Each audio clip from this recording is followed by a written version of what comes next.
शिवभक्तीचं ज्ञान बोध देणारी शिव महापुराण कथा। नळेगाव या पवित्र नगरीमध्ये भगवान दत्तात्रय, माऊली ज्ञानोबराया, श्री विठ्ठल भगवान, रुक्माई माता, भगवान भोलेनाथ या देवदेवतांच्या पवित्र दरबारामध्ये नळेगाव वासीय सर्व शिवभक्तांचं अंतःकरणपूर्वक स्वागत आहे। भक्तिभावानं, श्रद्धायुक्त अंतःकरणानं आपण मोठ्या उत्साहानं आपल्या या वार्षिक भव्य कीर्तन महोत्सवामध्ये, सप्ताहामध्ये शिव महापुराण कथेचं आयोजन केलेलं आहे। वर्ष 41 आहे। 41 वर्षाची परंपरा घेऊन आपण या पवित्र दरबारामध्ये धार्मिकता जोपासत परंपरेला पुढे घेऊन जाण्याचं काम आपण करत आहोत। खरं तर तुमच्या या मोठ्या परंपरेच्या सप्ताहात आम्हाला कथेचा योग प्राप्त व्हावा ही दत्त महाराजांचीच कृपा आहे, भगवान शंकराची कृपा आहे। शिव महापुराण कथा ऐकण्याची इच्छा फक्त आयोजकांना झाली असं नाही। शिव महापुराण कथा ऐकावी असं फक्त महिला मंडळालाच वाटलंय असं नाही। शिव महापुराण आपण ऐकावं असं ज्येष्ठ श्रेष्ठ मंडळीला वाटतंय असं नाही। ही शिव महापुराण कथा ऐकण्याची इच्छा साक्षात दत्त भगवंताला झालेली आहे, म्हणूनच या पवित्र जागेवरती आम्ही येऊन पोहोचलेलो आहोत। दत्त महाराजांच्या कृपा आशीर्वादानं दत्त जन्माच्या महापर्व काळावरती, दत्त जयंतीच्या पर्व काळावरती साधू संतांच्या आशीर्वादानं भव्य स्वरूप हे कथासत्र दत्त उपासक वैकुंठवासी गोरक्षनाथ महाराज अपसिंगेकर महाराजांच्या आशीर्वाद या कार्यक्रमासाठी आहेत। शिव महापुराण कथेचं सौजन्यदान ज्यांनी स्वीकारलं, श्रीमान मीनानाथ यमराज वाघमारे व समस्त गावकरी मंडळ नळेगाव, तर आयोजक मंडळी, गावकरी मंडळी आणि मीनानाथजी वाघमारे यांच्यासाठी आपण जोरात टाळी वाजवूया। नमः पार्वती पते हर हर महादेव।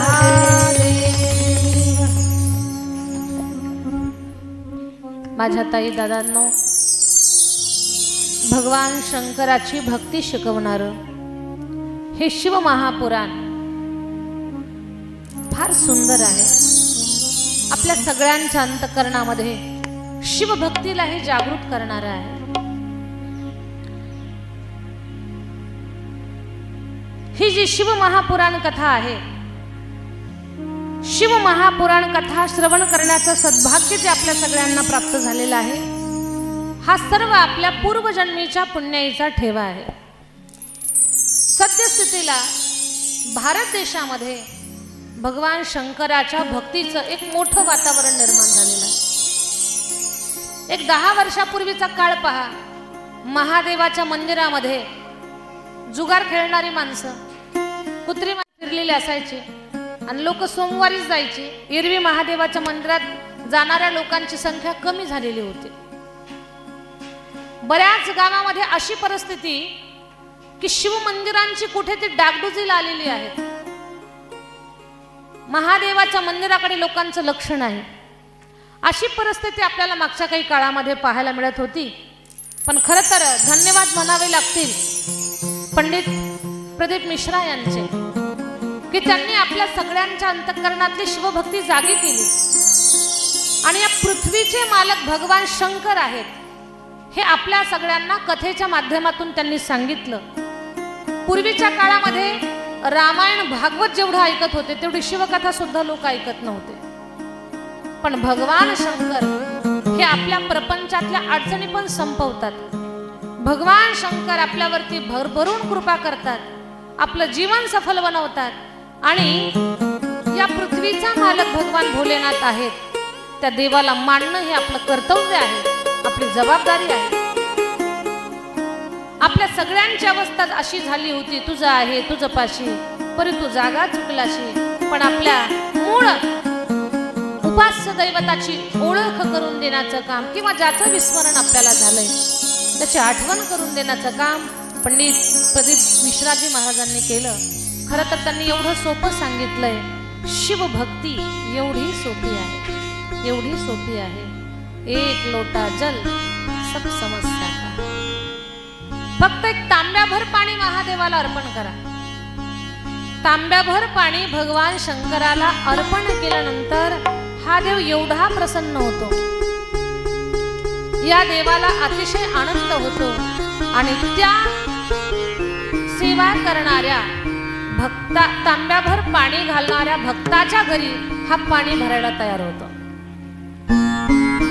एक वाक्य आपल्याला माहिती आहे, आपण म्हणतो किंवा साधू संत महात्मा मंडळी सांगतात, अरे भगवान परमात्मा भक्तीनं एवढा प्रसन्न झाला पाहिजे की त्यानं आपल्या घरी पाणी भरलं पाहिजे. देवानं एका संताच्या घरी पाणी भरण्याचं काम केलंय. कोणते संत आहेत ते? पैठण क्षेत्राचे एकनाथ महाराज. त्यांच्या घरी देवानं काय केलंय? कावडीने पाणी ज्या घरी चक्र पाणी वाहे, कावडीने पाणी ज्या घरी चक्र पाणी वाहे, कावडीने पाणी ज्या घरी चक्र पाणी वाहे, कावडीने पाणी ज्या घरी चक्र पाणी वाहे.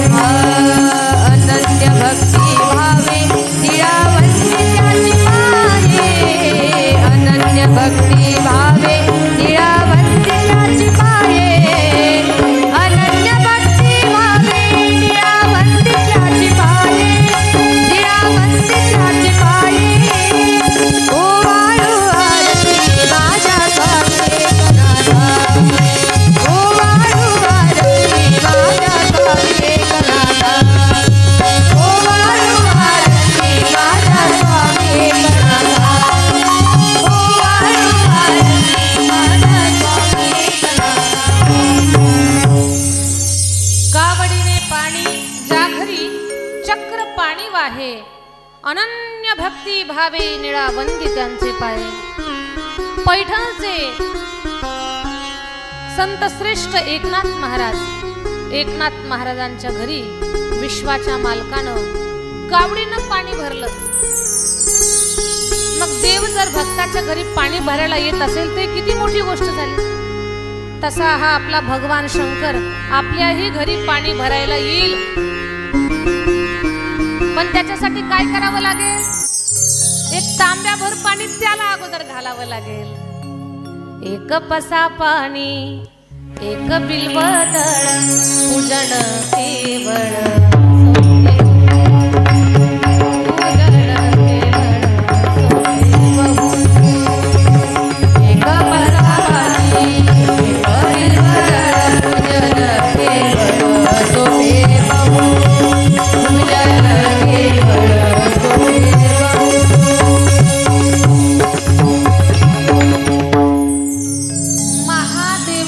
भक्तीसारखी सोपी भक्तीच नाही. किती सोपी आहे.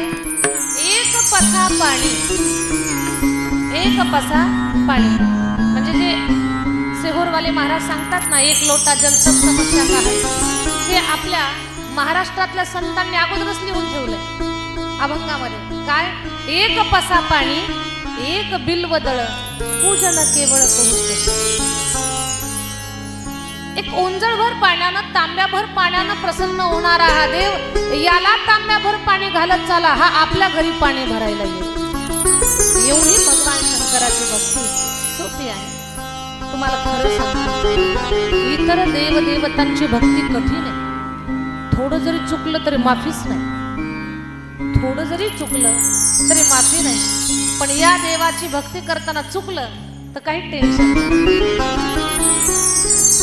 थोडीफार चूक हा देव सांभाळून घेणार आहे.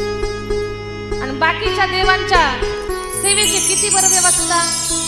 त्यांना रोज चांगलं चांगलं खायला लागतं, भारी भारी फुलं लागतात, नैवेद्य चांगला लागतो. त्यांचा मेकअप करायला सुद्धा चंदन हल्दी हे सगळं छान छान छान लागतं. धूप दीप काय काय लागतं. भारी भारीचे कपडे लागतात इतर देवांना, महादेवाचं तसं टेन्शन आहे का? रानावनातल्या पाना फुलांनी प्रसन्न होणारा हा देव. बरं याला पाणी घालत असताना याला कपडे घालण्याचं सुद्धा टेन्शन नाही. शिवपिंडीला कपडे घालण्याचं टेन्शन आहे का? तुम्हाला खरं सांगते, एकदा माता पार्वतीची परीक्षा घेण्यासाठी सप्तऋषी आले. सप्तऋषी म्हणतात, आई ए माते, कुणासाठी एवढी घोर तपश्चर्या करतेस तू? पार्वती आईनं सांगितलं, महादेव मला पती मिळावेत म्हणून मी तपश्चर्या करते. ऐका बरं नळेगाव. माता पार्वतीला सप्तऋषी म्हणतात, आई अगं झाडाची पानं खाऊन, पाणी पिऊन, वारा पिऊन एवढी घोर तपश्चर्या करायला लागली तू, कुणासाठी? माता पार्वतीने सांगितलं, महादेव पती मिळावेत म्हणून. सगळ्या ऋषींनी नागडोळे मोडले, म्हणे हेच तर पुरींना कळत नाही. अगं ज्याला पती स्वरूपात स्वीकारायचं म्हणते त्याला राहायला घर नाही, त्याला वडील नाही, त्याला आई नाही, त्याला कुणी मित्र नाही, त्याला काळीवर शेत नाही, पांढरीवर घर नाही, त्याच्या अंगामध्ये लॉकेट नाही, त्याच्या अंगावर कपडा सुद्धा नाही. आई अगं ज्याला तू पती स्वरूपात स्वीकारणार आहेस, ज्याच्या घरी तू पत्नी म्हणून जायचं म्हणतेस त्याला घरच नाही. काय म्हणता सप्तऋषी? ज्याच्या घरी तू जायचं म्हणतेस ना त्याला घरच नाही. माता पार्वती म्हटल्या, घर नाही तेच बरं आहे. म्हणे कसं काय बरं? म्हणे फरशी पुसण्याचं टेन्शनच नाही. घर आलं की फरशी पुसावी लागेल, स्वच्छ ठेवावी लागेल, काही टेन्शन नाही. अरे रे म्हणे, आई तुला काहीच समजत नाही. अगं म्हणे त्याच्या अंगावर साधा एक सोन्याचा दागिना सुद्धा नाही, लॉकेट सुद्धा नाही साधा. माता पार्वती म्हटल्या, चोर यायचं टेन्शनच नाही. सोन्याचे दागिने असल्यानंतर उगीच काळजी घ्यावी लागते, कुठं पडल का आणि चोर चोरून घेऊन जाईल का, कानातलं झुंबर आहे का, नाकातले नथ आहे का, उगीच गळ्यात तीन वेळा हात लावावा लागतो. आणि गर्दीमध्ये गेल्यावर जरा लक्ष द्यायचं, पहा बरं चेक करून घ्या.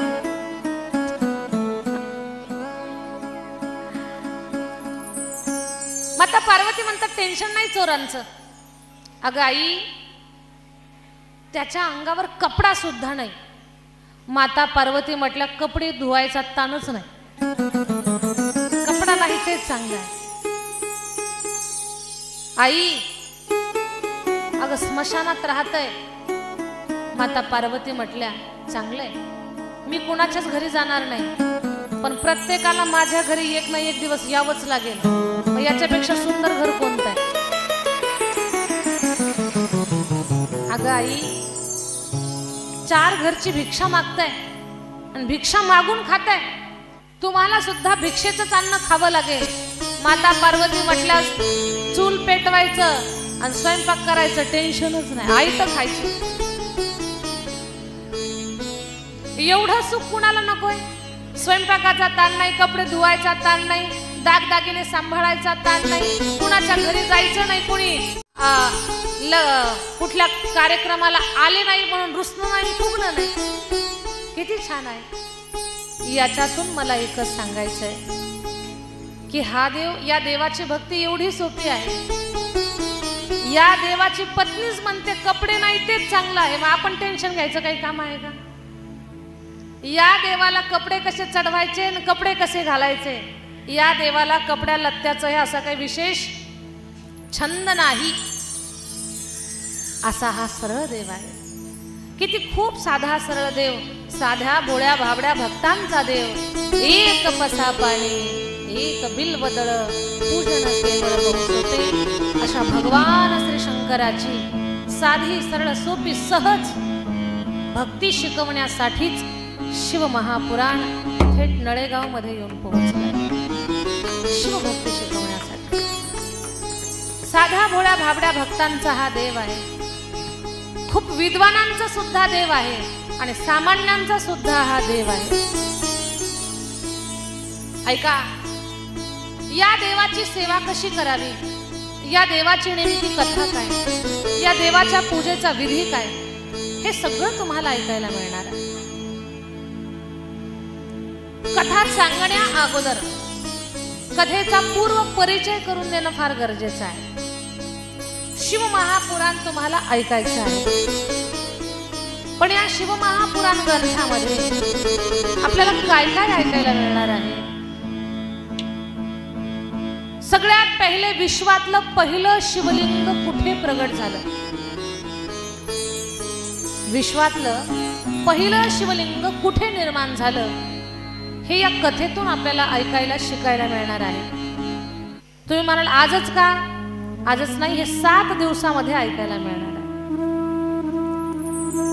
महादेवाला पाणी घालत असताना कोणत्या दिशेला आपण बसावं, हे सुद्धा तुम्हाला या कथेमध्ये ऐकायला मिळणार आहे. पण आज नाही, 7 दिवसाच्या सत्रामध्ये ऐकायला मिळणार. बर, महादेवाला कोणत्या वेळेत पाणी घातलं पाहिजे? हनुमंतरायाच्या, दत्त महाराजांच्या, कृष्ण भगवंताच्या, राम भगवंताच्या मंदिरामध्ये जर आपण गेलो, दुपारी 2 वाजता पाणी घेऊन गेलो, तर पुजारी तुम्हाला देवाला पाणी घालून देतील काय? झोपल्या काका? तुम्हाला विचारते मी, काहीतरी हो किंवा नाही, काहीतरी म्हणा. दुपारी 2 वाजता तुम्ही गेल्या दत्त मंदिरामध्ये, राम मंदिरात, आणि तुम्ही म्हटलात पुजारी दादा आम्हाला दत्त महाराजांना पाणी घालायचं, घालून देतील का तुम्हाला? नाही. मग महादेवाच्या मंदिरात गेलं तर तुम्हाला कोणी अडवल का? नाही. मग इतर देवदेवतांचं एकदा का पूजा अभिषेक झाला की पुन्हा त्यांना पाणी घालत नाही. महादेवाचं मग तसंच आहे का? आपण दिवसभरातून किती वेळा महादेवाला पाणी घालावं किंवा कोणत्या वेळेत घालावं? आमची वेळ तर चुकीची नाही, कोणत्या वेळेत गेलं पाहिजे का दिवसभर गेल्यानंतर काही प्रकारची अडचण आणि दोष नाही, हे सगळं तुम्हाला या कथेमध्ये ऐकायला मिळेल.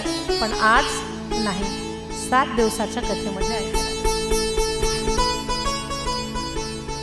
भगवान शंकराची विश्वातली पहिली पूजा कोणी केली, पहिले शिवभक्त कोण, तेही तुम्हाला ऐकायला मिळेल.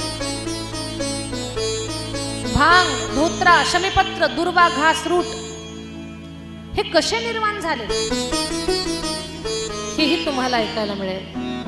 पण आज नाही, 7 दिवसाच्या सत्रामध्ये. बेलपत्राचा वृक्ष कसा निर्माण झाला, याच्या अनेको कथा आहेत, पण श्लोकाला अनुसरून एक सार्थ कथा तुम्हाला याच्यामध्ये ऐकायला मिळेल. बेलाचं पान जर आपण महादेवाला वाहिलं तर काय पुण्य लागतं आपल्याला? बेलाचं एक पान वाहण्याचं पुण्य काय आहे, तुम्हाला या शिव महापुराण कथेमध्ये ऐकायला मिळणार. असंही कथेला जेव्हा ज्येष्ठ श्रेष्ठ मंडळी भेट देत असतात तर आलेल्या अतिथींना असं वाटतंय आयोजक मंडळीच्या माध्यमातून आमचा सन्मान सत्कार व्हावा, असं वाटतं.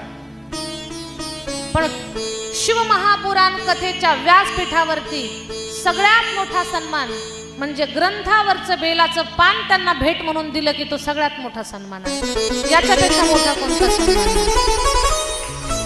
बेलपत्र प्राप्त होणं म्हणजे समजावं आपल्या शिवभक्तीचं फल आपल्याला प्राप्त झालं, हा सगळ्यात मोठा सण. मग हे बेलाचं पान जे महादेवाला अर्पण करतात ते सोयीचं वाहतात का उलट वाहतात, नेमकं कसं वाहतात? असं वाहावं का असं घालावं, हे तुम्हाला सांगणार आहे, पण 7 दिवसाच्या सत्रामध्ये. आता ऐका, कधी कधी हजारो बेलपत्र वाहण्याची इच्छा असते आपल्याला, पण काटेरी झाड असतं, ते झाडावर चढता येत नाही, पानं तोडता येत नाही. मग काय केलं पाहिजे आपण? हजारो बेलपत्र आपल्याला वाहायची.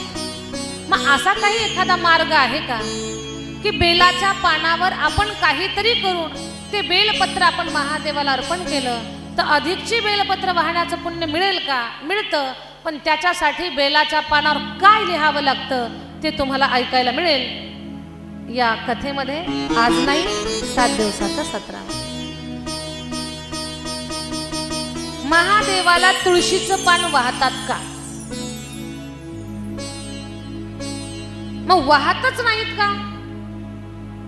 महादेवाला तुळशीचं पान चालतं का नाही हेही ऐकायला मिळणार. पण चालत असेल तो वर्षातला कोणता दिवस आहे की त्या दिवशी महादेवाला तुळशीचं पान वाहतात?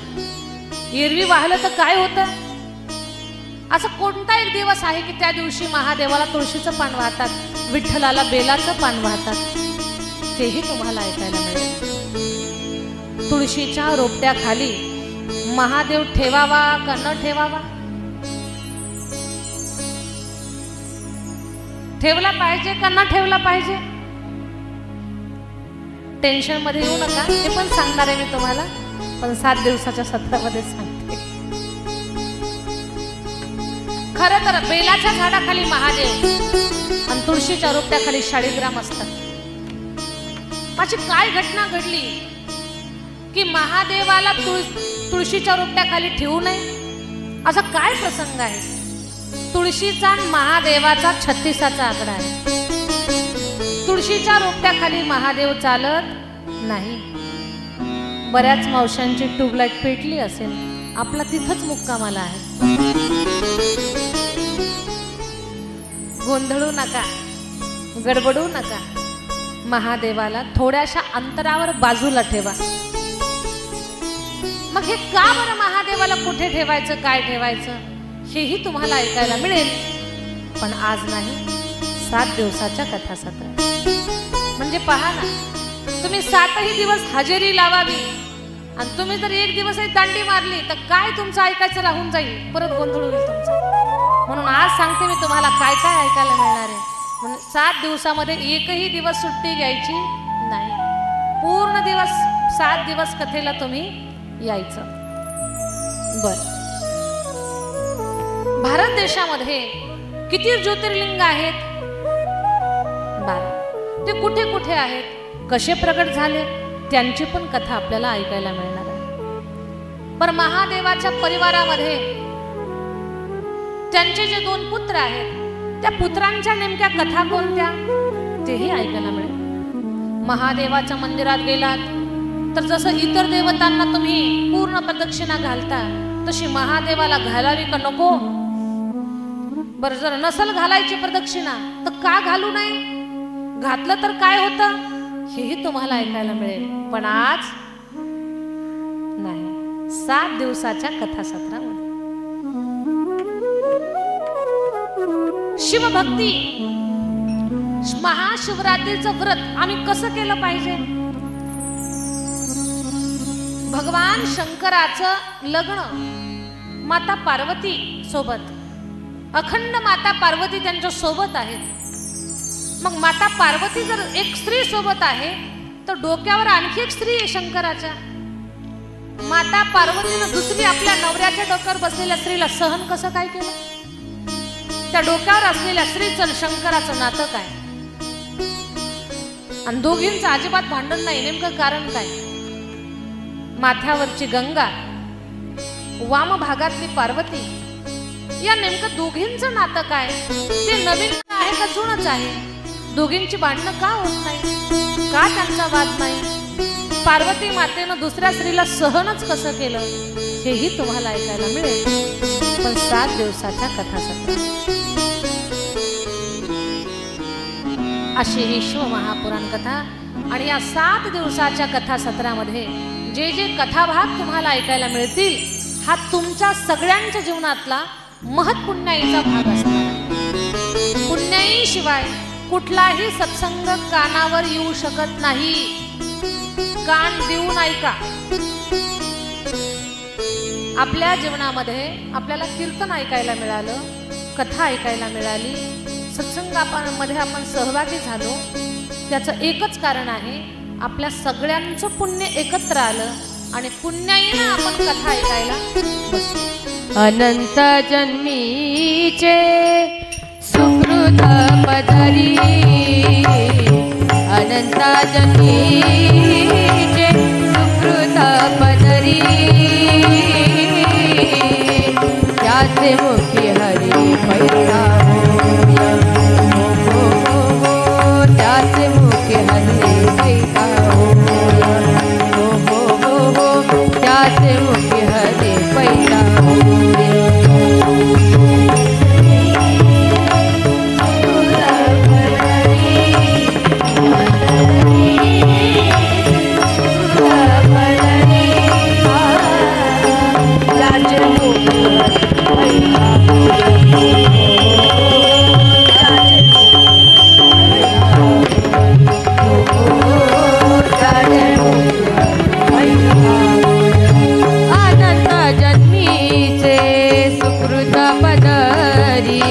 त्याचे मुखी हरी पैठा होय, अनंत जन्मीचे सुकृत पदरी, त्याचे मुखी हरी पैठा होय। साग पम प सानी पम प, साग पम प सानी पम प, तिथं जग म्हणे नी म प ग म साग ग गा ग ग ग ग ग सा म म म म म सा प प प प प प प प प प ग म प म ग ग सा प प प प प ग म प म ग ग सा प प प प प ग म प म ग ग सा। अनंत जन्मीचे सुकृत पदरी, त्याचे मुखी हरी पैठा होय। हरिमुखी गाता हरभली चिंता, हरिमुखी गाता हरभली चिंता, त्या नाही मागता जन्म घे, हो हो हो हो, त्या नाही मागता जन्म घे।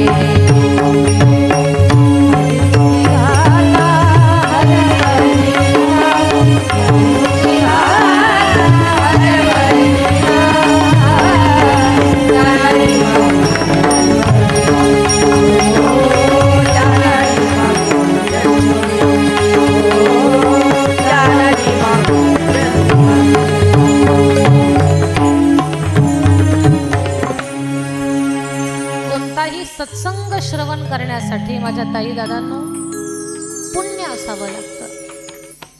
पुण्याईशिवाय आपल्या जीवनामध्ये सत्संगती, कथा, कीर्तन ऐकायला मिळू शकत नाही। काही लोक मंडपापर्यंत येतील पण उगीच काहीतरी काम निघेल वापस जातात। माणसं 2 तास भांडणं ऐकतात पण 2 तास कथा नाही ऐकू शकत। का? कथा ऐकण्यासाठी पुण्य लागतं। पुण्यवानाच्या यादीमध्ये आहात तुम्ही, खरंच पुण्यवान आहात। खरंच तुमच्या भाग्याचा उदय झालेला आहे की सत्संगामध्ये बसण्याची क्षमता तुमच्यात निर्माण झाली। भगवंतानं तुम्हाला इथे बसवलंय। देवाचे लाख वेळा धन्यवाद माना। देवा, तू कथा ऐकायला कान दिले, मंडप पाहायला डोळे दिले, या कथेमध्ये नाचण्यासाठी, उड्या मारण्यासाठी पाय हात मजबूत दिले। देवा, तुझे लाख लाख धन्यवाद आहेत की कथेत बसल्यानंतर तुम्हाला जाग ठेवलं, नाही तर बऱ्याच लोकांना समाधी लागते।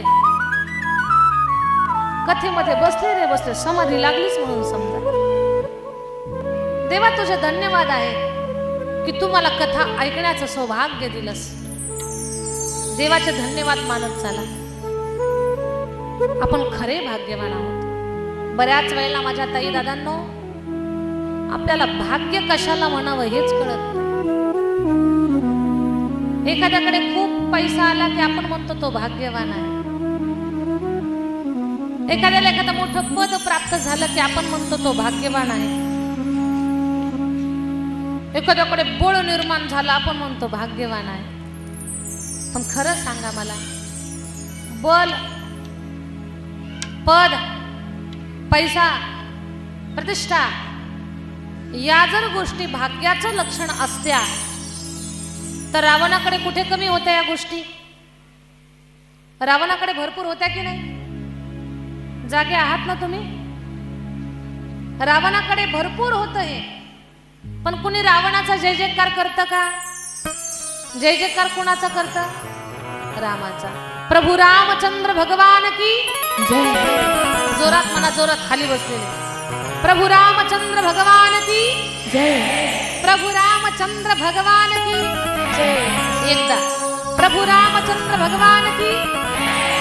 एकदा प्रभू रामचंद्र भगवान की.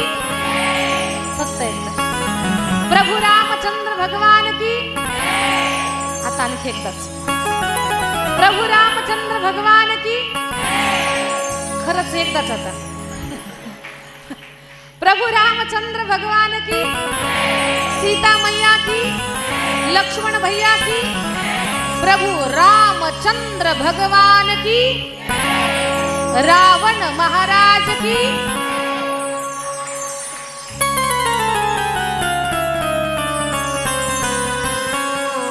काय गडबड केली तुम्ही?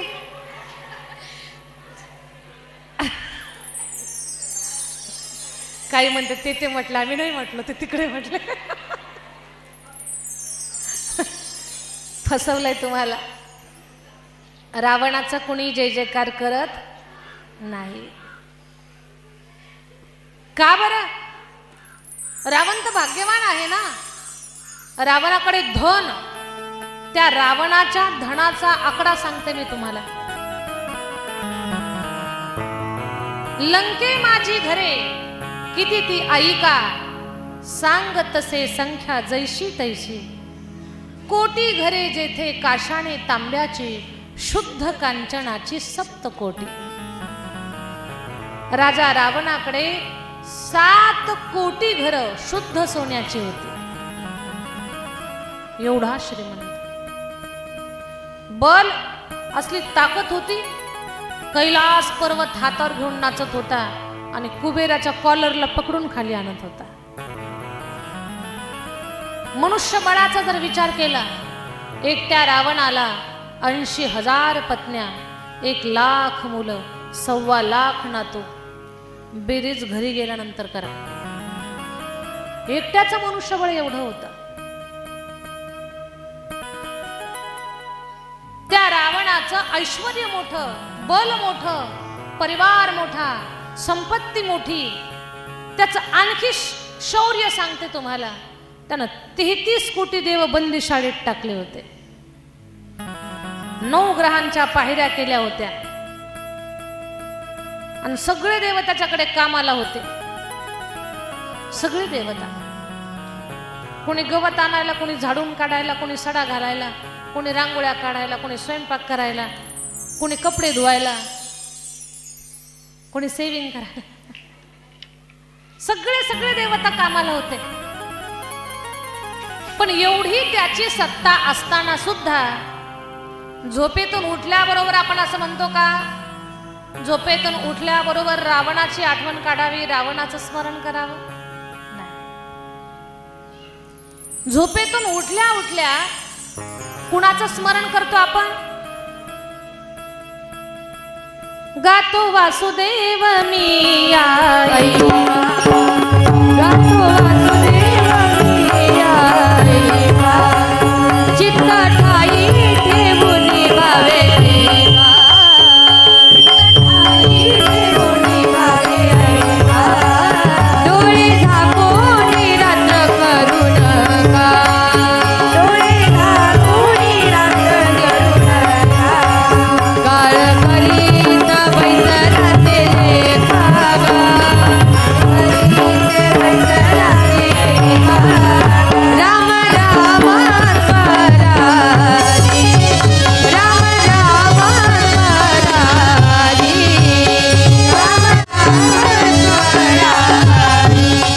स्वराजी, राम राम.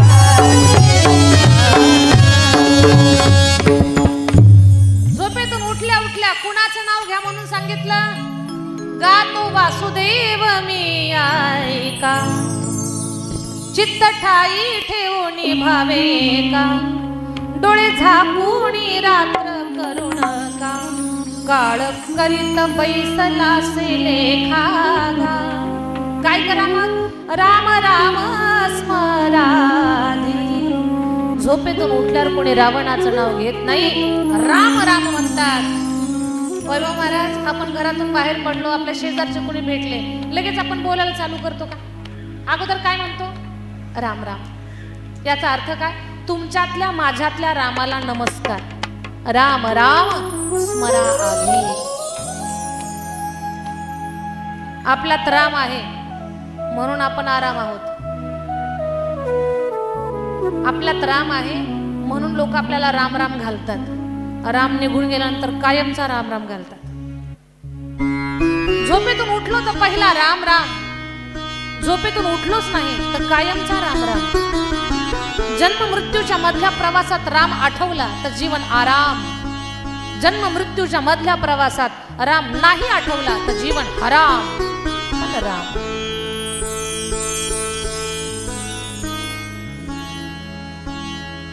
रावणाकडे सत्ता संपत्ती वैभव सगळं होतं, तरी त्याला आपण भाग्यवान म्हणत नाही. का बरं? तर त्याच्या जीवनामध्ये सत्संग नव्हता. सगळं होतं पण सत्संग नव्हता, म्हणून रावण भाग्यवान नाही. तुमच्या माझ्याकडे वैभव बाबा, आपल्या कुणाकडेच रावणा एवढी प्रॉपर्टी नाहीये, रावणा एवढं बल सुद्धा नाही. आपण मच्छर छापच आहोत सगळेजण. एक जोरात हवा आली की आपण उडून जाऊ. रावणासारखं बल नाही आपल्याकडे, रावणासारखं मनुष्यबळ सुद्धा नाही आपल्याकडे. रावणासारखं बल नाही, रावणासारखं मनुष्यबळ नाही, रावणासारखं आपल्याकडे सोन्याचं घर नाही, काहीच नाही. तरीही आपण रावणापेक्षा भाग्यवान आहोत. कसे काय? भले सत्ता वैभव यश पद प्रतिष्ठा आमच्याकडे नाही, पण तुमच्या माझ्या जीवनामध्ये भगवंताची कथारूपी हा सत्संग आहे, म्हणून तुम्ही मी भाग्यवान आहोत. आपणच भाग्यवान आहोत. जन्मोजन्मी आम्ही पुण्य केले, जन्मोजन्मी आम्ही बहु पुण्य केले, जन्मोजन्मी आम्ही बहु पुण्य केले, जन्मोजन्मी आम्ही बहु पुण्य केले, जन्मोजन्मी आम्ही. देवाया विठाले कृपा केली, देवाया विठाले कृपा केली, जन्मोजन्मी आम्ही बहु पुण्य केले, जन्मोजन्मी आम्ही बहु पुण्य केले, जन्मोजन्मी आम्ही, जन्मोजन्मी आम्ही बहु पुण्य केले, जन्मोजन्मी आम्ही बहु पुण्य केले, जन्मोजन्मी आम्ही.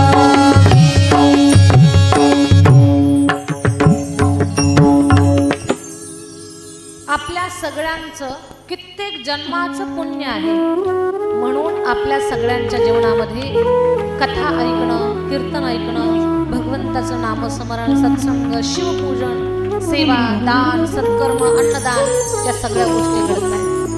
सगळे भाग्यवान आहोत आपण. भाग्यवान आहात तुम्ही. शिव महापुराण कथा ऐकायला मिळते. ऐका.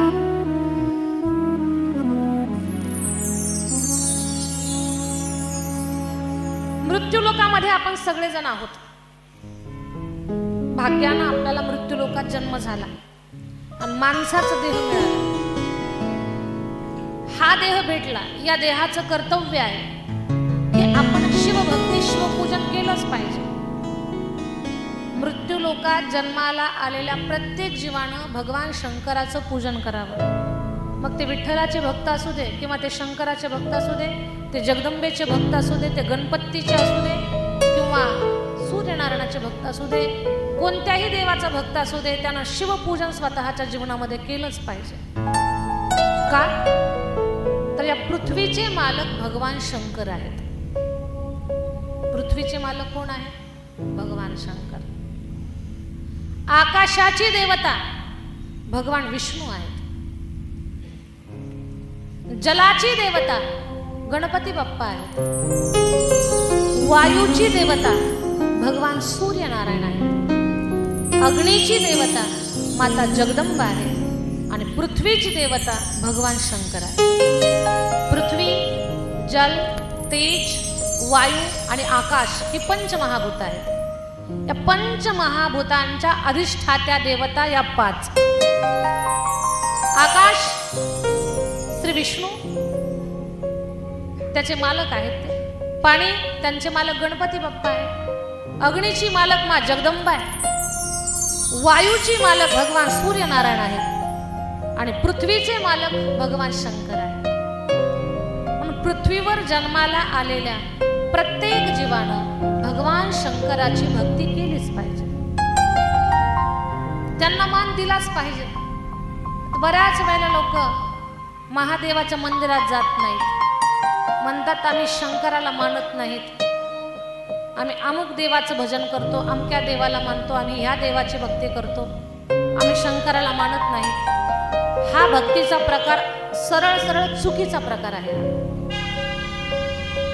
इतर देवांची भक्ती करायची, महादेवाला मानायचं नाही, ही भक्ती कधी यशस्वी होऊ शकत नाही. ही भक्ती तुम्हाला दुःखच देणार. काही लोक आयुष्यभर महादेवाच्या भक्तीपासून, महादेवाच्या मंदिरापासून तोंड लपवत फिरतात. या गल्लीतून जा, त्या गल्लीतून जा, महादेवाकडे यायचंच नाही. भोलेनाथ म्हणतात आता किती माझ्यापासून पळ, पण शेवटी चौघाच्या खांद्यावर पडल्यानंतर माझ्याच दरबारात तुला यावं लागतं. शेवट कुठे? स्मशानामध्ये जावं लागतं ते.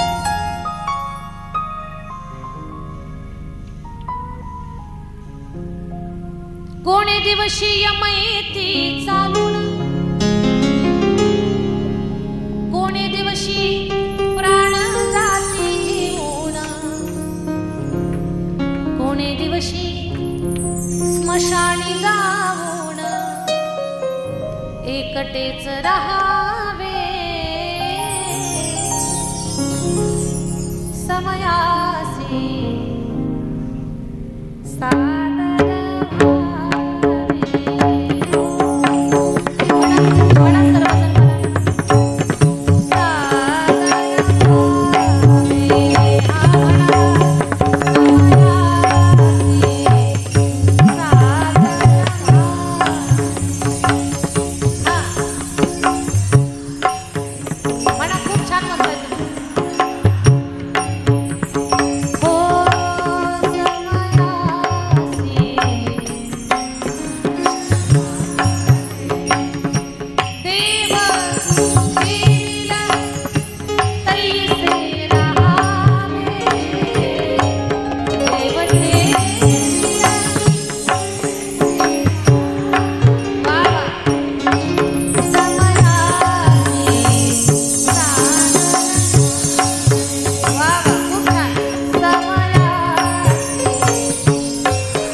महिला मंडळ मला खूप आवडलं.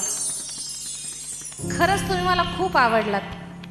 तुम्ही भजन म्हणताय, खूप आनंद झाला मला. तुम्ही खूप आवडलात, खूप आवडलात, खूप आवडलात. एवढ्या आवडलात की असं वाटतंय ट्रॅव्हल्स मध्ये भरून चकलंब्याला घेऊन जावं तुम्हाला.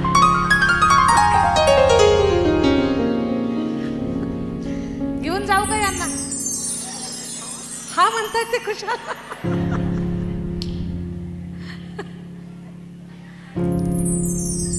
कोणी दिवशी पैसोनी हत्तीवर, कोणी दिवशी पालखी सुभेदार, कोणी दिवशी पायाचा चाकर, पायी चालवावे समयासी सादर. खूप छान, खूप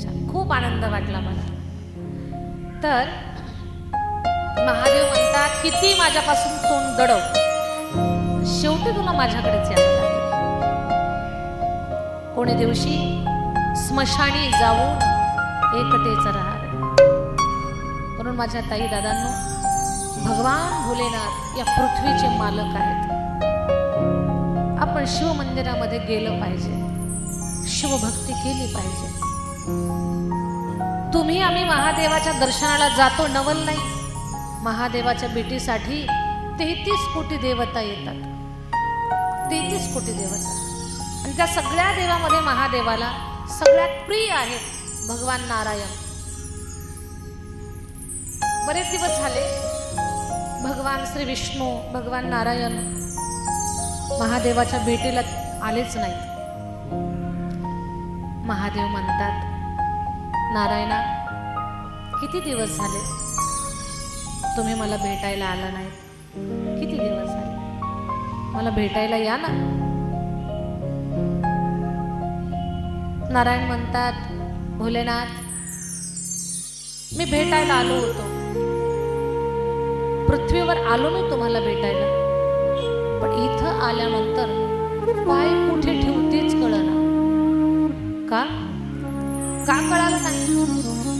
नारायणानं सांगितलं, भोलेनाथा, मला पृथ्वीच्या मातीच्या कणाकणामध्ये शिवलिंगाचं दर्शन झालं, म्हणून पाय कुठे ठेवतेच कळना मला. मिट्टी के हर कंकर में शंकर समाये है. मातीच्या कणाकणामध्ये भगवान शंकराचं शिवलिंग आहे.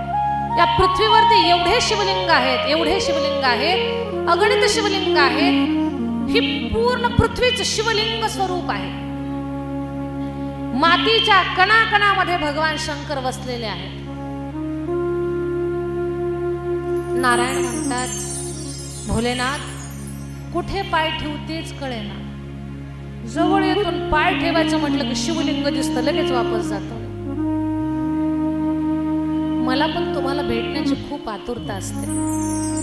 महादेव म्हटले, नारायणा, असं शरीर धारण करा की त्याला पायच नसते. ते शरीर धारण करून तुम्ही माझ्या भेटीसाठी या की त्याला पाय नसतील. मला सांगा, पायच नाही असं कोणत्या जीवाचं शरीर आहे? सापाचं. सापाला पाय नाही, पण आपल्यापेक्षा जास्त स्पीडनं पळतोय. आपल्यापेक्षा जास्त वेग आहे की नाही त्याला? सापाचं रूप घेतलं श्री नारायणानं, श्री विष्णूनं, आणि सापाच्या रूपामध्ये निघाले. भोलेनाथानं पाहिलंय, माझे नारायण मला भेटायला आलेले आहे. एवढा आनंद झाला, एवढा आनंद झाला. शंकर एकीकडे धावून निघाले, तिकडनं नारायण आले. एवढा आनंद झाला. आलेला सर्प स्वरूप नारायणाला अशी मिठी मारली शंकरानं, अशी मिठी मारली की सर्पाला आपल्या गळ्यामध्येच स्थान दिलं. उमापती महादेव की जय. म्हणून महादेवाच्या गळ्यामध्ये जो साप आहे तो कोण आहे? भगवान श्री विष्णू, भगवान नारायणाचं तो स्वरूप आहे. दोघांना एकमेकाशिवाय करमतच नाही, अजिबात करमत नाही दोघांना. नारायण श्री शंकराच्या भेटीला येतात आणि भगवान श्री विष्णूचं रूप जेव्हा पृथ्वीवर प्रगट होतं तेव्हा भोलेनाथ नारायणाला भेटायला जातात. मला तुम्हाला सांगते, देवाचा राम अवतार जेव्हा झाला ना, तेव्हा भगवान भोलेनाथ अयोध्या नगरीमध्ये रामरायाचं बालरूप पाहायला गेले होते. या पृथ्वीवर जेव्हा भगवान श्री विष्णूचा कृष्ण अवतार झाला, त्याही वेळेला भगवान शंकर ते कृष्ण रूप बालरूप पाहायला गेले होते. बालरूप पाहायला गेले आणि मग श्री शंकराला दर्शन घडावं याच्यासाठी भगवान कृष्ण, भगवान राम यांनी सुद्धा फार सुंदर लीला केली. काय सुंदर लीला केली?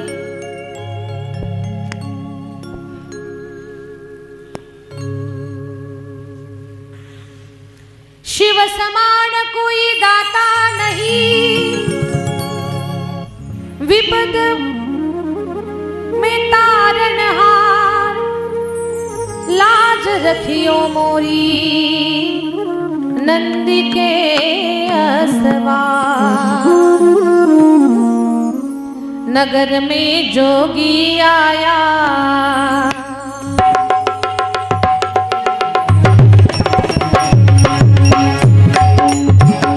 नगर में जोगी आया, आके अलख जगाया। नगर में जोगी आया, आके अलख जगाया। सबसे बड़ा है तेरा नाम भोलेनाथ, भोलेनाथ, भोलेनाथ,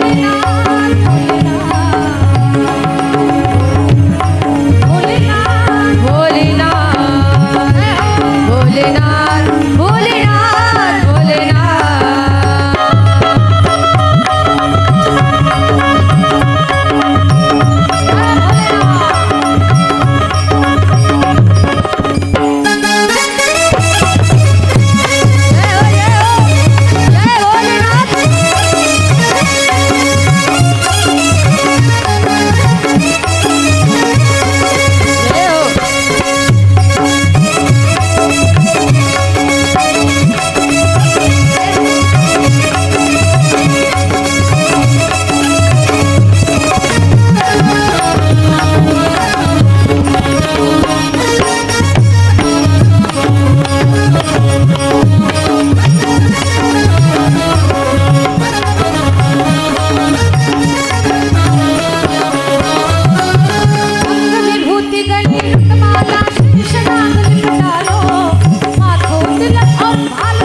नगर में जोगी आया,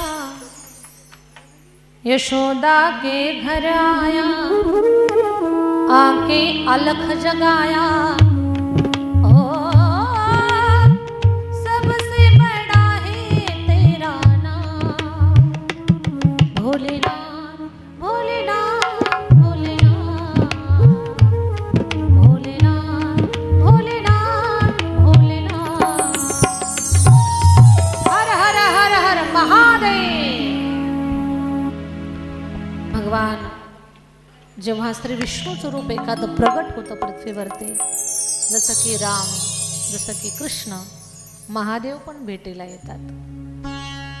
आणि महादेवाला सुद्धा आस लागलेली असते की नारायण माझ्या भेटीला कधी येतील, नारायणा कधी भेटीला येतात। मग सर्परूप धारण केलं आणि भगवान भोलेनाथ त्यांच्या भेटीसाठी नारायण सर्परूपामध्ये आले। म्हणून महादेवाच्या गळ्यामध्ये जो कंठी हार, वासुकी जो हार आहे, जो सर्प आहे, तर तो सर्प श्री विष्णूचं रूप आहे। म्हणून महादेवाच्या गळ्यातला साप कोण आहे? झोपल्या काका। महादेवाच्या गळ्यातला साप कोण आहे? विष्णूचं रूप आहे। तसं महादेवाच्या पूर्ण शरीरावरती गळ्यातला सापासहित 6 सर्प आहेत। जटेला आहे, डमरूला आहे, 2 दंडात 2 आहे, कमरेला आहे। तर असे 5 सर्प अंगावरती आहेत आणि गळ्यातला 6। महादेवाच्या गळ्यामध्ये जे 5 साप आहेत, एक तर कळाला कोणता? शेष गळ्यातला म्हणजे हे आहे नारायण आहे। अंगावर 2 दंडातले, कमरेचा, डमरूचा, जटेचा, हे सर्प कोण आहेत? तर ते सर्प आहेत महादेवाच्या कन्या। महादेवाला ज्या 5 मुली आहेत, त्याच्यामध्ये जया, विषहरा, शामलीवारी, दाऊतली आणि देव, या 5 मुली महादेवाच्या त्या सर्प रूपानं महादेवाच्या सानिध्यामध्ये आहेत। आणि श्रद्धेय पंडित प्रदीप मिश्राजी महाराजांनी एक सांगितलेली गोष्ट आहे, 2-2 गोळ्या खाऊनही ज्या लोकांना झोप येत नाही, ज्यांना निद्रानाशाचा खूप त्रास आहे, अशा लोकांनी संध्याकाळी झोप लागत नाही म्हणून गोळी खाण्यापेक्षा एक दिवस हा प्रयोग करून पहा। पाणी घ्यायचं, ते पाणी जिथे तुमचं शिवलिंग ठेवलेलं आहे देवघरामध्ये, त्या शिवलिंगाच्या सानिध्यामध्ये तुमचं जेवण होईपर्यंत एक 5-10 मिनिट ठेवा। झोपायला जाताना ते पाणी घेऊन जा आणि चमचानं 1 चम्मचभर पाणी तळ हातावरती घ्यायचं। ओम नमः शिवाय म्हणा किंवा श्री शिवाय नमस्तुभ्यम म्हणा, ते म्हणत जया पाणी पिऊन घ्यायचं। पुन्हा पाणी घ्यायचं, विषहरा, पुन्हा पाणी, शामलीवारी सेवन केलं, पुन्हा पाणी, दाऊतली, पुन्हा पाणी, देव, 5 वेळा आचमन करायचं। या 5 कन्यांची नावं घेऊन जया, विषहरा, शामलीवारी, दाऊतली आणि देव, या 5 कन्यांचं नाम घेऊन पाणी सेवन करा आणि झोप जमिनीवरती आडवे पडा, डोळे बंद करा आणि ओम नमः शिवाय, ओम नमः शिवाय, ओम नमः शिवाय, तुम्हाला जोपर्यंत शक्य आहे तोपर्यंत ओम नमः शिवाय। तसं तर पंडितजींचा एक हार, त्यांच्या कंठातला एक मंत्र आहे, कोणता? श्री शिवाय नमस्तुभ्यम। हाही मंत्र तुम्ही म्हणू शकता, पण श्री शिवाय नमस्तुभ्यम म्हणण्यासाठी तोंडातले 32 हजार असावे लागतात। ज्याच्या तोंडातले 4 तोंड रिटायरमेंटला गेलेले आहेत, त्यांना श्री शिवाय नमस्तुभ्यम म्हणता येईल का? म्हणून पहा बरं, कुणाकुणाचे दात पडलेले त्यांनी म्हणा बरं श्री शिवाय नमस्तुभ्यम। म्हणताना जिथे दात पडले का हवा तिथूनच निघून जाते, म्हणताच येत. त्याच्यासाठी सोपं तो मंत्र फार प्रभावी, श्री शिवाय नमस्तुभ्यम. पण दात पडले त्यांना म्हणता येत नाही ना, मग त्यांनी ओम नमः शिवाय, ओम नमः शिवाय म्हणताना दातांची काहीच गरज नाही, फक्त ओठांची गरज आहे. म्हणून साधी भोळी जी जुनी लोक आहेत ज्यांचे दात पडलेले आहेत त्यांनी ओम नमः शिवाय, ओम नमः शिवाय, ओम नमः शिवाय, ओम नमः शिवाय एकदम हलक्या स्वरामध्ये म्हणायचं, असं मोठ्याने ओम नमः शिवाय. सगळं घर जागा नाही करायचं, म्हणजे लागलेल्या झोपा लोकांच्या मोडताल तुम्ही, तसं नाही करायचं. एकदम हळू स्वर की जो फक्त आपल्या कानामध्ये मनामध्ये असा घुमल. ओम नमः शिवाय, ओम नमः शिवाय, ओम नमः शिवाय असं म्हणायचं. 5 वेळा आचमन करून ओम नमः शिवाय म्हणा. तुम्हाला नाही झोप लागली तर पुन्हा बोला. ज्यांना झोपेचा त्रास आहे, ज्यांना निद्रानाशाचा त्रास आहे, तर त्या लोकांना हा त्रास होणार. बोला हर हर. अवधूत चिंतन श्री गुरुदेव दत्त महाराज हे असं रूप आहे. 3 शिरे 6 हात तया माझे दंडवत. दत्त भगवान ब्रह्मा, विष्णू आणि महेश या तिन्ही देवांचं एकत्रीकरण ते दत्त स्वरूप आहे. म्हणून दत्त महाराजांच्या दरबारामध्ये शिवमहापुराण कथेचं आपण चिंतन करत आहोत. आज पहिला दिवस आहे आणि पहिल्या दिवशी आपण इथेच थांबू. रोज कथेला या. खूप सुंदर कथा तुम्हाला सांगण्याचा प्रयत्न आम्ही करणार आहोत. भक्तिभावाने याच्यात सहभागी व्हायचं आणि खूप आनंदानं कथा ऐकायची. उद्या कथेला येत असताना सर्व माझ्या ताईंनी ऐका बरं, उद्या कथेला येत असताना पिवळ्या रंगाची साडी घालून यायचं. आणि दादा बाबा काका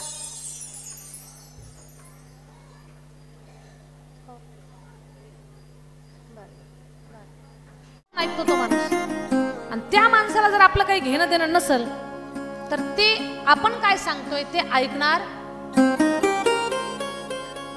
ऐकताना नळेगाव नळेगाव इकडे पहा, माझ्याकडे इकडे लक्ष द्या.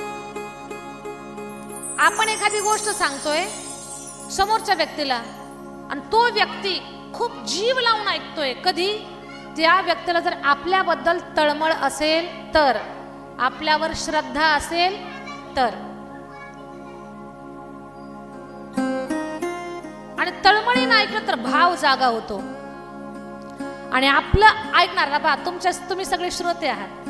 ज्या ज्या माता माऊल्याच्या चित्त देऊन ऐकतात की नाही, माझं लक्ष आपोआप त्यांच्याकडे जाते. कथा सांगतात आपोआप माझं लक्ष तुमच्याकडे. कोण अंतःकरणातून ऐकतंय त्यांच्याविषयी माझ्या पण अंतःकरणामध्ये प्रेम निर्माण होतंय. अरे काय छान ऐकतात या. माझ्याही मनात भावना निर्माण होते. का बरं होते? तुम्ही अंतःकरणातून कथा ऐकता म्हणून.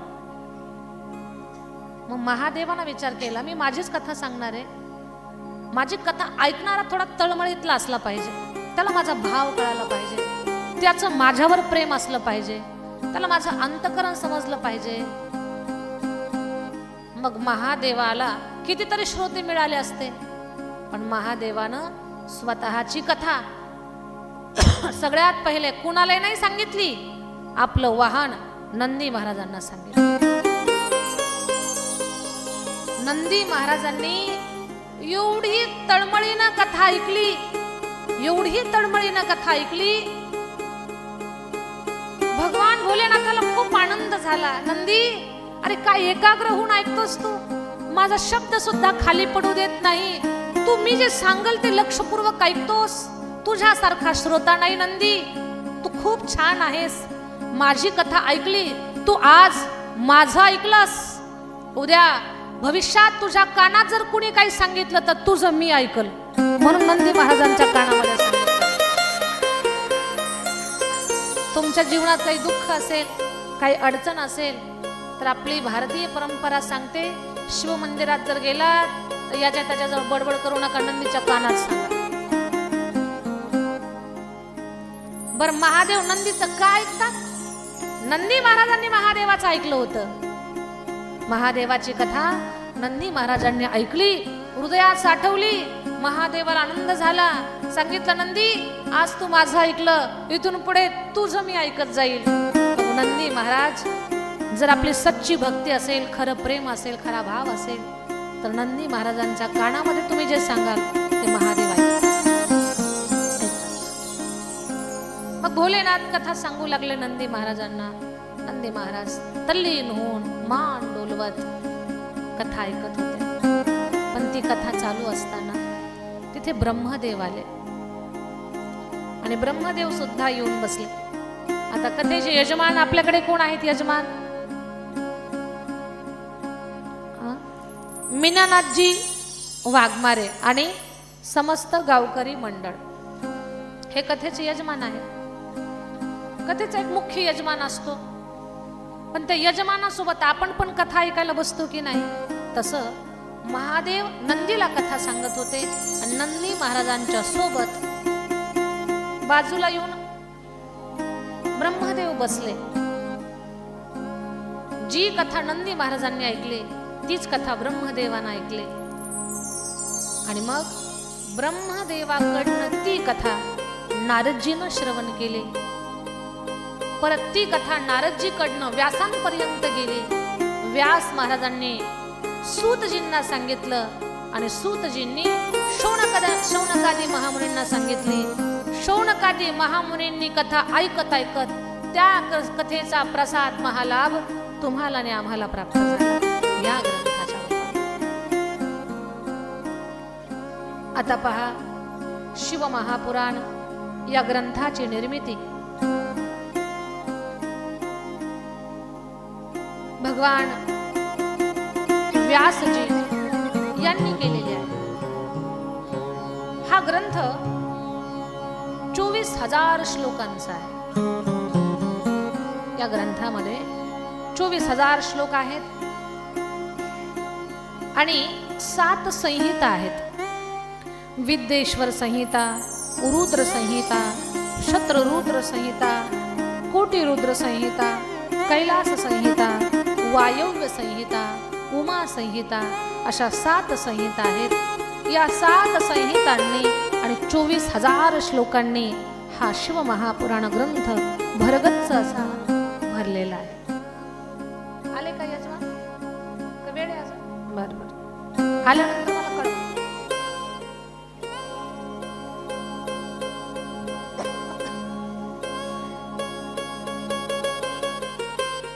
तर 7 संहिता आणि 24,000 श्लोक एवढ्या सुंदर श्लोकांनी, भरगच्च श्लोकांनी व्यास महाराजांनी या ग्रंथाची निर्मिती केली. व्यासांनी सूतांना सांगितलं, सूतजींनी शौनकादी महामुनींना सांगितलं हा ग्रंथ. पण कुठलाही ग्रंथ असेल त्या ग्रंथाचं महात्म्य अगोदर गायलं जातं की हा ग्रंथ श्रवण केल्यानंतर आपल्याला काय पुण्यफल प्राप्त होईल. तर ऐका, या ग्रंथाच्या आरंभी सर्वप्रथम ग्रंथ महात्म्य सांगत असताना एका पुरुषाची कथा सांगितलेली आहे. पहा, मृत्यूलोकामध्ये एक नगर आहे. त्या नगरामध्ये खूप लोक राहतात आणि तिथे देवराज नावाचा एक व्यक्ती आहे. चांगल्या कुळामध्ये त्याचा जन्म झालेला आहे, पण त्याचं वर्तन एवढं चुकीचं आहे की त्याला त्याच्या कुलाचंही भान नाही. चुकीचं वागतो. आई वडील खूप सज्जन आहेत, पण मुलगा फार दुर्जन आहे. कधी कधी आई वडील लेकरांना खूप घडवण्याचा प्रयत्न करतात, पण मुलाचं जर पूर्वजन्माचं प्रारब्ध खराब असेल किंवा त्याची संगत जर चुकली तर मुलाच्या जीवनाचं, आयुष्याचं पूर्ण गणित चुकून जातं. मग त्यावेळेला आई वडील दुःखी होतात की आपण आपल्या जीवनामध्ये असफल ठरलो. आपण जे करायला पाहिजे होतं ते आपल्याकडनं घडलं नाही. मुलं त्यांनी आपल्याला म्हातारपणी सांभाळावं याच्यासाठी जन्माला नाही घालायचे माझ्या ताई दादांना. मुलांनी कुठे आपल्याला म्हातारपणी सांभाळलं पाहिजे एवढ्या क्षुल्लक स्वार्थासाठी लेकरं जन्माला घालायचे नाही. लेकराला जन्म घातल्यानंतर त्याला असं घडवा एकतर ते भगतसिंग, राजगुरू, सुखदेव किंवा ज्ञानोबराय, तुकोबराय किंवा छत्रपती शिवाजी महाराज किंवा महाराणा प्रताप किंवा झाशीची राणी लक्ष्मीबाई, अहिल्यादेवीबाई होळकर. एकतर मुलगी रणरागिणी घडावी या ती भक्तीच्या क्षेत्रात पुढे जावी. मुलगा एकतर विद्वान व्हावा, जननी जणे भक्त जणे दाता जणे या शूर नाही तो जनने वांज बळी. त्या मुलाला अशी शिकवण द्या, बाळा एक वेळेला तू म्हातारपणे आम्हाला नाही सांभाळलं तरी चालेल, पण तू आपली संस्कृती आणि आपली माती या दोन गोष्टीला शेवटच्या श्वासापर्यंत सांभाळ. अशी सांभाळणारी लेकरं जन्माला घालायची. ज्या लेकराला आपली परंपरा कळते, ज्या लेकराला आपली संस्कृती कळते, ज्या लेकराला आपली मातृभूमी कळते ना, त्या लेकराला आई वडील शिकवायची गरज पडत नाही, त्याला ते आपोआप कळत असते. म्हणून लेकरं घडवत असताना खूप मोठी जबाबदारी आहे माझ्या ताई दादांना. थोडं चुकलो की आयुष्याचं गणित चुकतंय, आपलं म्हातारपण दुःखात जातंय. तो देवराज जो होता ना, तो देवराज अतिशय कुकर्म करायला लागला. मदिरा पिऊन घरात येतो, आई वडिलांना त्रास देतो. आई वडिलांना वाटतं याचं लग्न केलं की हा सुधारल. त्याचं लग्न लावून दिलं. लग्न लावून दिलं तर अधिकच बिघडला तो. का म्हणे एवढी एक अडचण होती, आता अडचणच नाही, पत्नी घरात आली. आता आपल्याला कोणाचीच मर्यादा राखायचं काहीच कारण नाही. देवराज अधिक चुकीचं वागतोय. आई वडील दुःखी होऊन मरण पावले. आई वडिलांना जगावंसं वाटेना, मृत्यूला प्राप्त झाले ते. देवराज चांगल्या कुळात जन्माला आलेला, पण मदिरा पितो, मांस भक्षण करतो, चोरी डकेत करतोय, नको ते बोलतोय, रोजचं तरी भांडण, कुणासोबत तरी वाद संघर्ष. त्यानं एवढ्या चोऱ्या केल्या ना, एवढ्या चोऱ्या केल्या, वाल्या कोळी तरी बरा त्याच्यापेक्षा. एवढ्या त्यानं चोऱ्या केल्या, वाटमाऱ्या केल्या, लोकांना त्रास दिला, लोकांचं धन लुटलं. माझ्या ताई दादांनो, कधी कुणाच्या धनावर नजर ठेवायची नाही. आपल्या नशिबातलं कुणी देत नसतं आणि दुसऱ्याचं घेतल्यानं आपल्याला मिळत नसतं. म्हणून कधीही कुणाची 10 मजली इमारत पाहून आपण जळायचं? सांगा मोठ्यानं. कुणाचीही 10 मजली इमारत पाहून आपण कधी जळायचं नाही. का? आपल्या प्रारब्धात असेल तर 100 मजली इमारत भेटेल आपल्याला, आणि नशिबातच नसेल आणि उगीच दुसऱ्याचं पाहून जर जळू लागलात तर आहे ते झोपडे जळून जाईल आपलं. म्हणून कधी दुसऱ्याचं पाहून जळायचं नाही.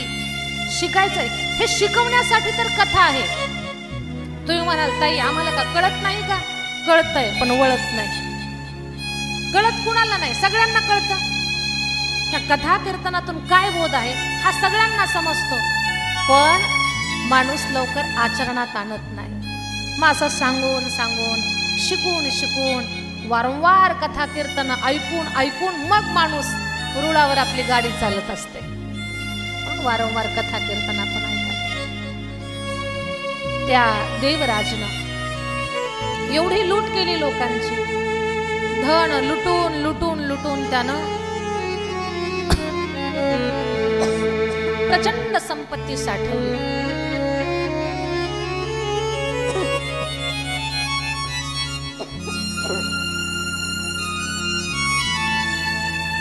पण ऐका, एवढी संपत्ती साठवली, पण पुढे त्याच्या जीवनामध्ये काय घडतंय? शिवमहापुराण कथेच्या कृपेनं काही परिवर्तन होतंय का नाही होत? हे तुम्हाला ऐकायला मिळेल, पण आज नाही. कधी? उद्याच्या कथेमध्ये देवराजच्या जीवनामध्ये काय काय घडतं ते ऐकायला मिळणार आहे. आजचं कथासत्र इथे थांबेल. उद्या पिवळ्या रंगाचं वस्त्र, आणि ऐका, माझं कान देऊन ऐका. उद्या कथेला येत असताना एका माझ्या ताईनं आपल्या 4 मैत्रिणी घेऊन यायच्या. किती? 4. फक्त 4 आणा. आणि तुम्ही पण प्रयत्न करा तुमचे 4 मित्र आणण्याचा. तुम्हाला येतात का तुमचे मित्र पाहू? उद्या येताना आपल्या 4 मैत्रिणी घेऊन यायच्या. का? आपण कथा ऐकून आपण तर पुण्यवान व्हायचं, पण दुसऱ्यालाही पुण्यवान बनवायचं आणि त्यांच्या पुण्याईमध्ये मग आपला वाटा होत असतो. म्हणून उद्या सर्वांनी, उद्या दुपारी 2 वाजता कथा चालू आहे. 2 ते बरोबर 5 या वेळेमध्ये कथा, आमची गुणीजन मंडळी येतील, कथा चालू होईल, बरोबर 5ला संपेल. आरतीची तयारी करून घेऊ. काही बोलायचंय? बोला.